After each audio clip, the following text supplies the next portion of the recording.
Hello and welcome to Bridgecast. We are super glad that you're here with us.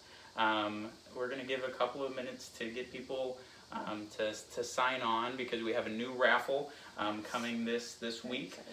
We are joined by Bri Black. Bri Black is the Volunteer Outreach Director at the Sioux. For those who have been connected with Bridge Builders for some time now, the Sioux has been our primary partner in the St. Louis to Pre-Exchange program and engaging going forward. It seems like Bri is currently frozen, but we'll continue to talk and hopefully it will fix the problem itself. Okay, there we go. Bri, can you hear us all right? Yeah, I can hear you. Okay, wonderful. Okay, so Joe, can you introduce us a little bit to what we're going to be raffling and pass it off to Bri? Yes, so thank you guys so much for all of your support in the past raffles. Like we said last week, we're going to do every other week now, so we can spread out all of the wonderful stuff from the community that we have to raffle off. And I'm very excited to announce what we have this week. Bri actually has it with her right now. We don't have it, it's up in Dupree. So we have a few pieces of handmade jewelry from some wonderful people on the reservation, which supports through the Sioux and supports Bridge Builders. So Bri has them right here. They're super beautiful. Hopefully you can see them pretty good. They're just kind of some really pretty blue medallion, some sparkly ones. I'll post a close-up picture on our social media after this, but they're really beautiful. And yeah, you can definitely tell somebody worked really hard to make these. So we're going to be raffling these off this week, but the same link and everything, so you just buy your raffle tickets there, $5 per entry, and definitely enter soon because I have a feeling these are the raffle's going to fill up pretty quick. So yeah. Super excited to announce that. Thank you, Bri, for helping out there. Yeah, of course. Kyle Frazier made these from the Cheyenne River Sioux Tribe Reservation. So wonderful. This is handmade. I'll show you. Wonderful. Perfect. They're just about as fair trade as you can get. So yes, it's a multi-dimensional support. The Sioux YMCA supports local artists on the Cheyenne River Sioux Tribe Reservation, and then we buy them from the Sioux and so therefore we support the Sioux and then by your raffle you support Bridge Builders. So it's a really multiple support. So. And you get some beautiful earrings. Yes, all at the same time. So $5 per raffle entry, and then we'll choose that next week at Bridgecast. So last week I did mention that Dr. Kate Parsons was going to be our guest this week. We had to make a little bit of a transition. Dr. Kate Parsons will be joining us in 2 weeks. And so Bri was wonderful and flexible. She was scheduled to be in the next 2 weeks, but she's made it able to join us now. So we're very glad we're here with us. Bri, would you give us a little bit of intro and background about your work with the Sioux and then also your work with Bridge Builders? Yeah, absolutely. So, as mentioned, my name is Bri. I am the Volunteer Outreach Director here at the Sioux YMCA. When I got here, I was working as the Teen and Family Engagement Coordinator, along with working with the day camp during the summer. So that pretty much entailed me helping our Senior Youth Development Director out with his summer plans and any type of extra work that may be needed. It is pretty short-staffed here at the Sioux YMCA, so there are 4 full-time workers and roughly I'm going to say 6 part-time workers, one of which comes in every day, 40 hours a week, but is flexible with hours, so considered part-time. She is pretty relatively new. And then there's Andy, the CEO, Anthony, the camp director, and Mark Barron, as mentioned, the Senior Youth Development Director, and me. So now my job is to work with all of the volunteer groups coming in, and I am there to answer any questions before they get here, to recruit them, kind of tell them on why it is so important to reach out and make a difference, and what helping us helps achieve for the future of the Native Americans on this reservation and probably others. I will say that everything that I'm saying in this cast is from my own personal experience and knowledge that has been passed down to me. By no means am I speaking for the entire Sioux YMCA. I'm just speaking as a staff, an employee, and by by no means am I speaking for the entire Indigenous population or Native Americans. Again, just speaking from my experiences. So, and I'm not speaking for all the volunteer groups either. So anyway, I now get to spend on an average day my days talking to volunteer groups, having them here, volunteering with them, doing service work, having culture presenters with them, showing them around the reservation to help kind of, I guess, like diminish the ignorance of what Native American reservations are, especially different tribes, and like showing differences between different locations. So, yeah. Wonderful, thank you. And you recently started doing more work with bridge builders too, correct? Mm-hmm. Yes, so Bridge Builders is one of the reasons I accepted this position. This organization absolutely changed my perspective of like what I wanted to be doing out here. I love working with volunteers and kind of like diminishing that culture, like that negative cultural appropriation. So with Bridge Builders now, I am on the board, which is super exciting, and I love like connecting the two organizations, the Sioux and Bridge Builders FCL, and I think it is such a great opportunity for me to kind of be that like middle person, because you guys are in St. Louis and we're here in Dupree, South Dakota. For those of you that don't know, Dupree is like central west-ish South Dakota. Yeah. Well, we're very glad you're here with us, and it has been so refreshing to have you on the board and to have you working with us. Further, our partnership with the Sioux is really what makes our programs possible. So a lot of that's due to you. So thank you, Bri. Thank you. So with the Sioux and everything going on, what have been some like new implications and changes? Like, how are you guys at the Y still trying to build community through all of this? Yeah, that's a really good question. So on an average day before this, we would feed roughly 20-25 youth a day, and they would usually come to our dining hall that was donated to us, thankfully, and we would feed them, and then, like, you know, we would have our day camp or after school program, and then we would go home. But now we are not allowed to have groups larger than 10. And it actually just recently got more strict because we got our first case of COVID-19 on the Cheyenne River Sioux Tribe Reservation. So now we aren't allowed to program at all. So we've been doing this really amazing feeding program where our frontline staff, like our part-time staff, will hand deliver meals to houses in our community in Dupree. And they're doing about 95 meals a day, which is amazing. And then come May 16th, we're expanding to pretty much the entire reservation, which is roughly the size of Connecticut. We're about to deliver 500 to 700 meals a day. That's incredible. So, yeah, in like 10 days, we're really gonna do all of that.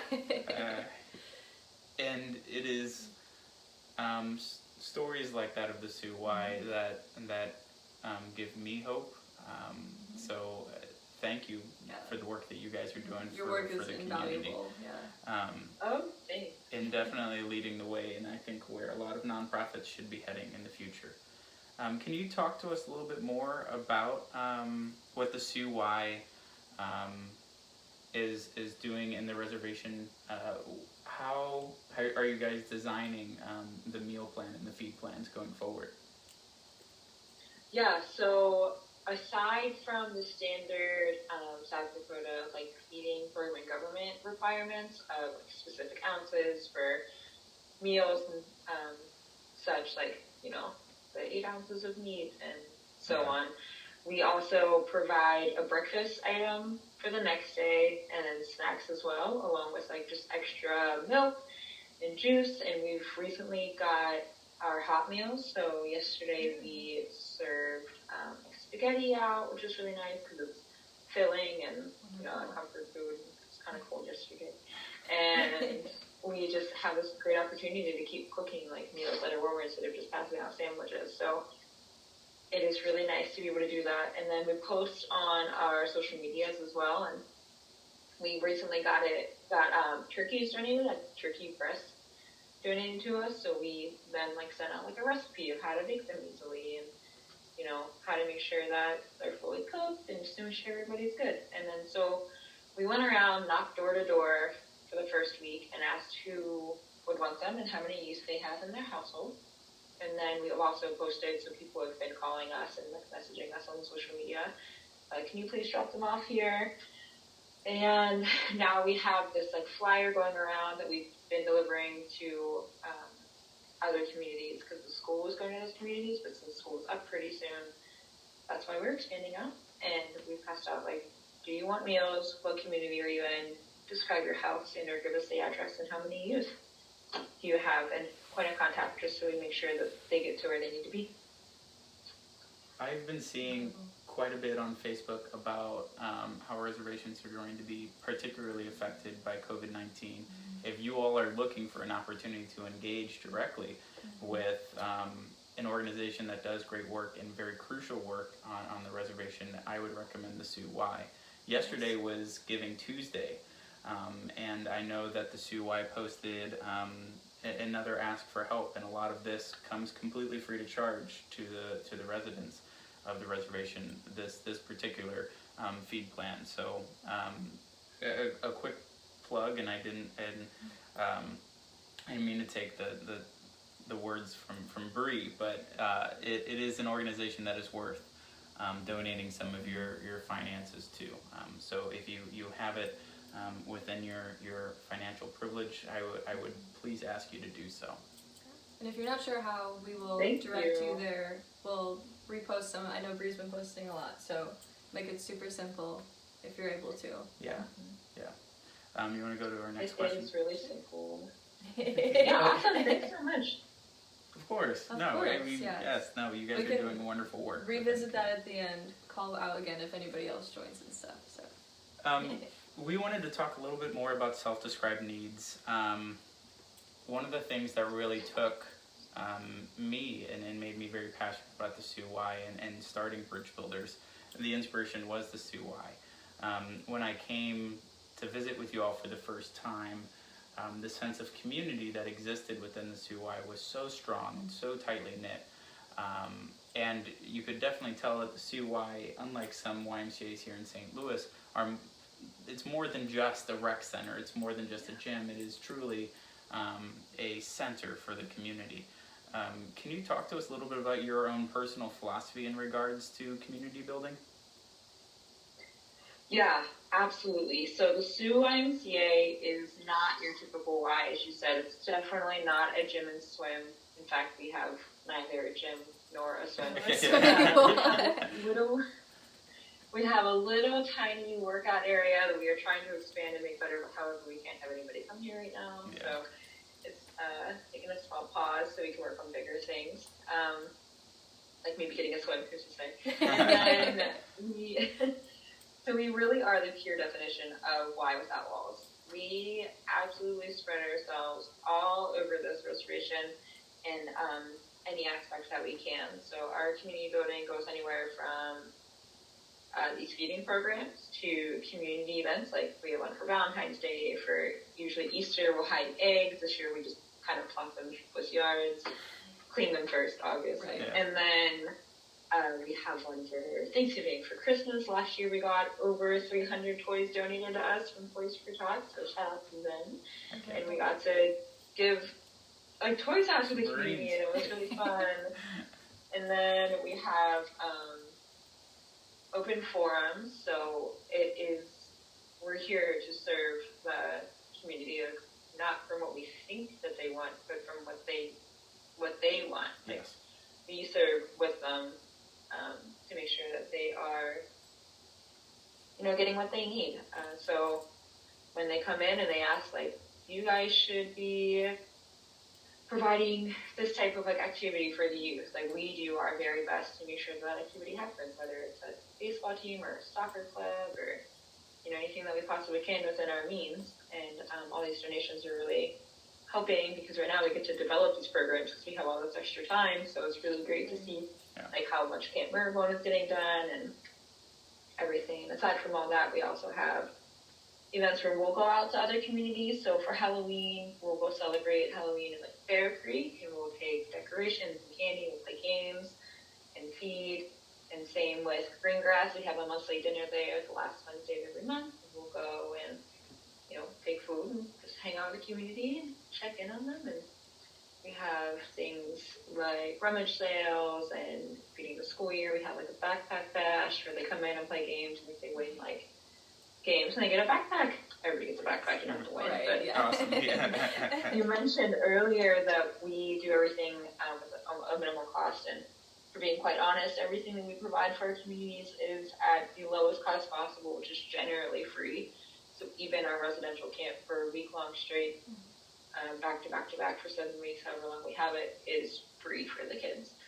So at original cost of, like, if you were to run it, financially did $500, we don't charge a single community member or anybody if they need financial assistance, because we just want to make sure that the camp and outdoors is spread, and same with our resources and such. So, yeah. So great. So wonderful to hear all the amazing programs that you guys are doing. That's incredible.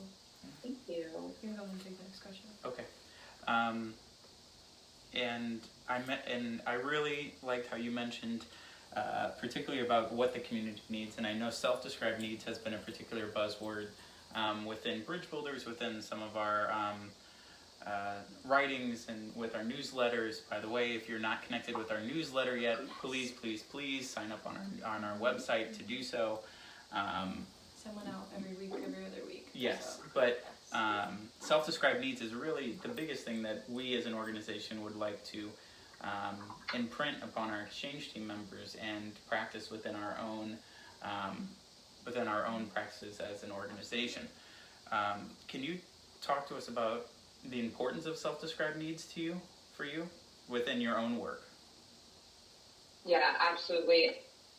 Within my own work, coming to like volunteer groups, there are groups that come here that have never experienced poverty, who have never experienced any other demographic besides which they've grown up with.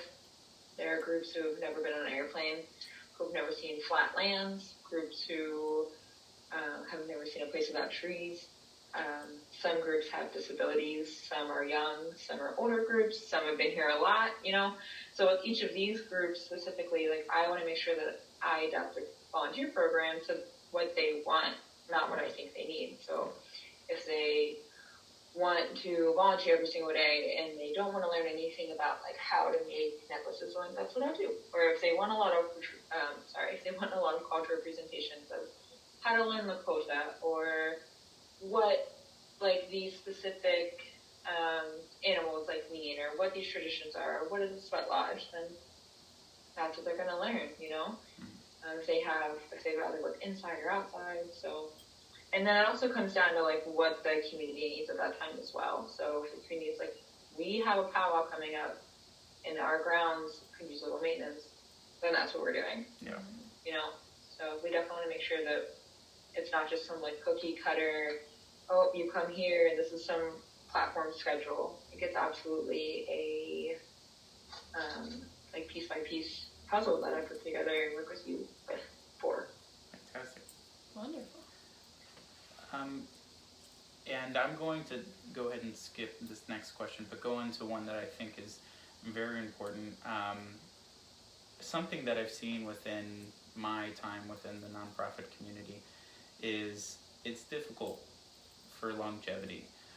Staff members who work day in and day out for nonprofits and engage with that, it can be frustrating, it can be demoralizing, but it is also very rewarding at the same time. And of course, I don't mean to say that by any means nonprofit workers feel the same detriment or frustration that the people of the marginalized communities that normally those nonprofit organizations are working with. But however, I think that nonprofits within our community are vital and crucial.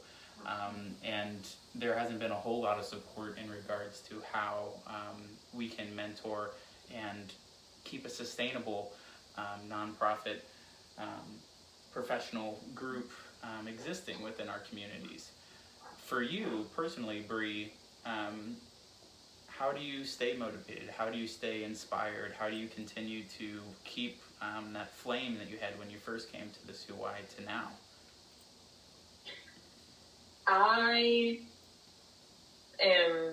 I'm so thankful and lucky to be surrounded by the people that I'm surrounded by. So whether it's the teens here, you guys recently spoke with a few of them, like they are sunshine. I love working with them.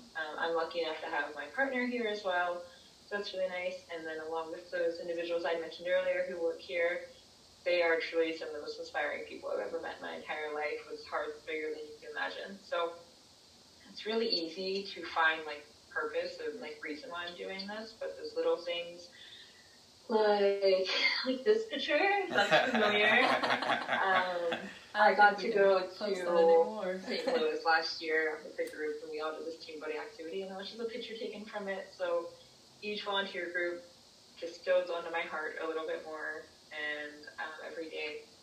We also have like amazing talent here. Oh wow! Yes. That one. So this is what one of the teens, Amber, she's been to St. Louis twice now, and she works here at the Sioux.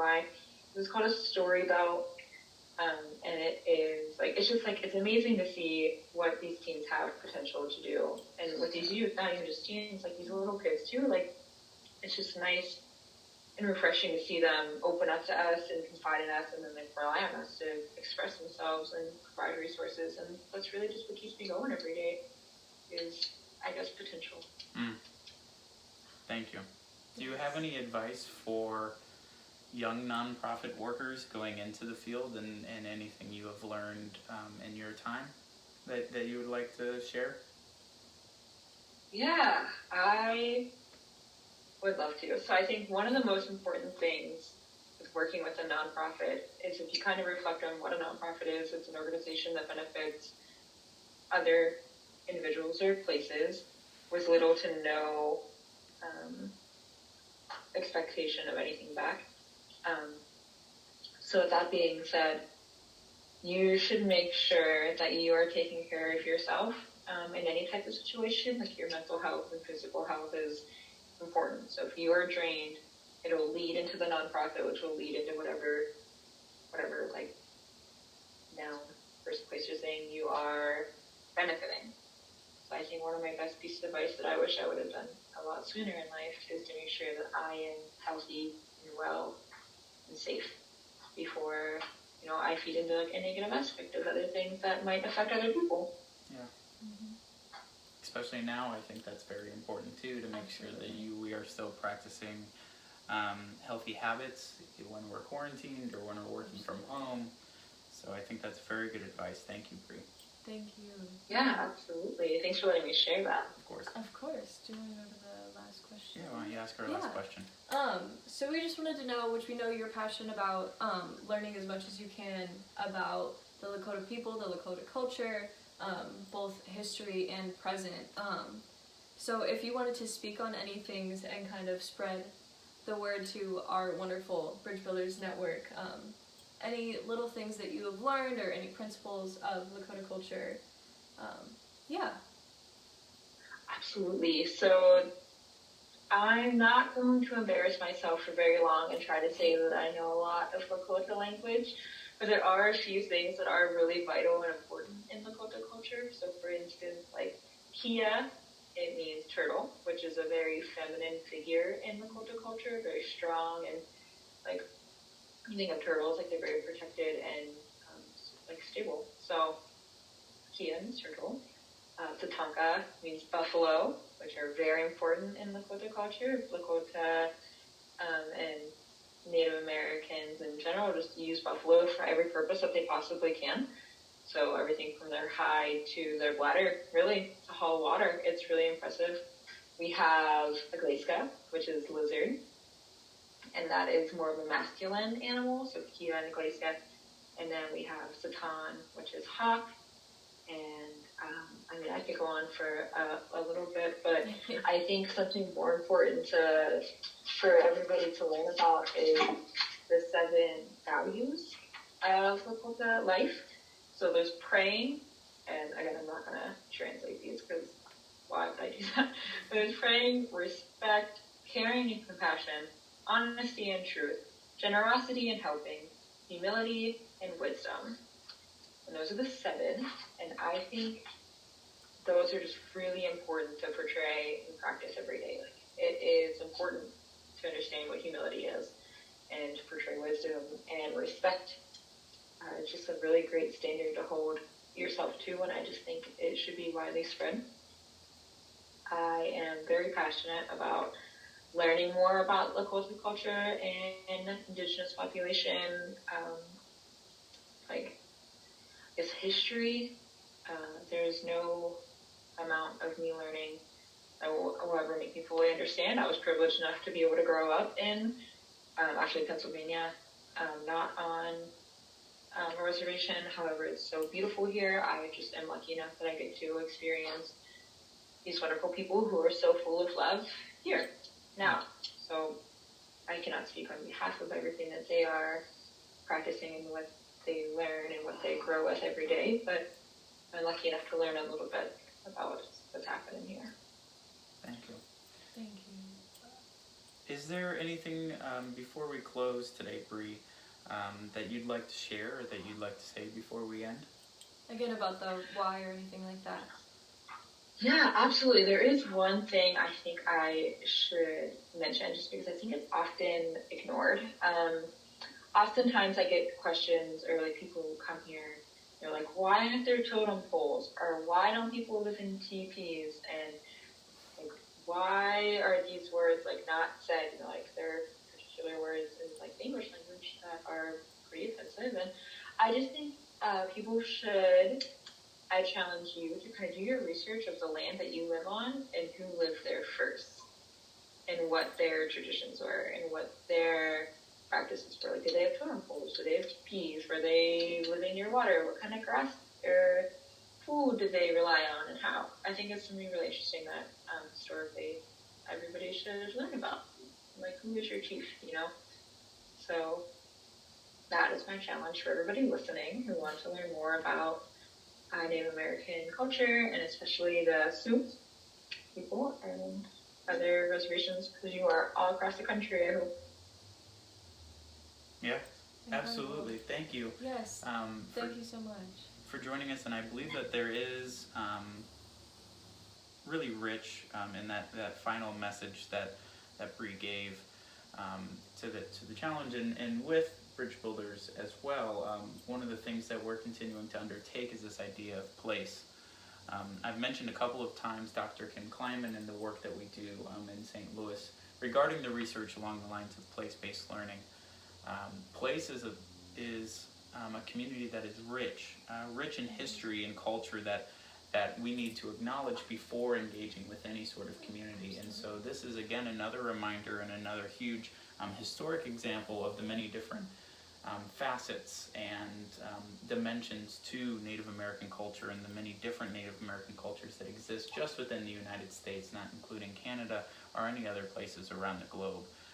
So I can't emphasize what Bri is saying to be more important as understanding the place that we exist in and the places that we go and engage with, the importance of the history of those individual places and the contemporary culture that continues to develop as our world is in a constant state of change.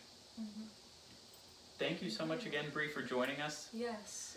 Don't forget. No, thank you for having me. Don't forget, if you're able to financially, the Sioux is always going to be doing amazing programs. So if you want to support them directly, we'll publish some things where you can click on a link and it's super simple. Or if you want to get some cute little earrings out of it and also support Bridge Builders and the Sioux in the process, don't forget about the raffle. We'll also post about that. But yes. Yeah. Handmade Lakota art is a huge aspect of, I think, some of the really cool programs that the Sioux does, and so it not only supports the Sioux, it not only supports Bridge Builders, but it also supports the Lakota people and the artists who are selling their art to the Sioux. So our raffle is not one you want to miss this week, as it will go to support many, many, many people. Yes. All right. Thank you guys so much for joining us. Thank you again to Bri and to all of the people who continue to engage with Bridge Builders. We will have a newsletter coming out this Friday and a raffle that will be picked next Wednesday. Please stay tuned with what we do, and if you're not signed up for our newsletter, please do so. Our website is www.bridgebuildersstl.org.